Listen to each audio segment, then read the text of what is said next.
ఈరోజు ఒక చిన్ననాటి జ్ఞాపకం. ఆదివారం వచ్చింది అంటే ఇప్పుడు ఎంత బిజీగా ఉన్నా చిన్నప్పుడు గడిపిన రోజులు మాత్రం గుర్తొస్తాయి. అప్పట్లో సెల్ ఫోన్లు లేవు, సోషల్ మీడియా లేదు. ఉదయం లేచిన వెంటనే స్నేహితుల కోసం బయటికి పరిగెత్తేవాళ్ళం. ఎండలో ఆడేవాళ్ళం, చెట్ల కింద కూర్చుని కథలు చెప్పుకునేవాళ్ళం. సాయంత్రం అయ్యే వరకు ఇంటిదారి కూడా గుర్తుండేది కాదు. అమ్మ దూరం నుంచి పిలిస్తేనే ఇంటికి వెళ్ళేవాళ్ళం. అప్పట్లో చిన్న చిన్న విషయాల్లోనే ఎంత ఆనందం ఉండేదో ఇప్పుడు అర్థమవుతుంది. ఇప్పుడు పెద్దవాళ్ళమయ్యాక జీవితంలో ఎన్నో బాధ్యతలు వచ్చాయి. కానీ చిన్ననాటి జ్ఞాపకాలు గుర్తొచ్చినప్పుడల్లా మనసు మళ్ళీ ఆ రోజుల్లోకి వెళ్ళిపోతుంది. అప్పటి నవ్వులు, స్నేహాలు, అల్లరులు ఇప్పటికీ మధురంగానే అనిపిస్తాయి.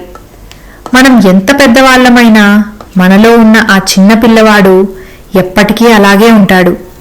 అందుకే అప్పుడప్పుడు ఆ జ్ఞాపకాలను గుర్తు చేసుకుంటే మనసుకు ఒక ప్రత్యేకమైన ఆనందం కలుగుతుంది. ఇప్పుడు ఒక సామెత చెప్తా వినండి. అతి సర్వత్ర వర్జయేత్ అంటే ఏదైనా మితంగా ఉంటేనే మంచిది. ఈరోజు నాకు కూడా అదే గుర్తొచ్చింది. మిర్చి స్పైసీగా లేదనుకుని కొంచెం ఎక్కువ వేశాను. కానీ చివరికి ఆ మిర్చే తన అసలు రుచి చూపించింది.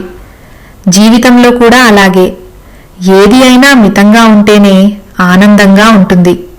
ఇలాంటి చిన్ననాటి జ్ఞాపకాలు మీకుంటే కామెంట్లో చెప్పండి.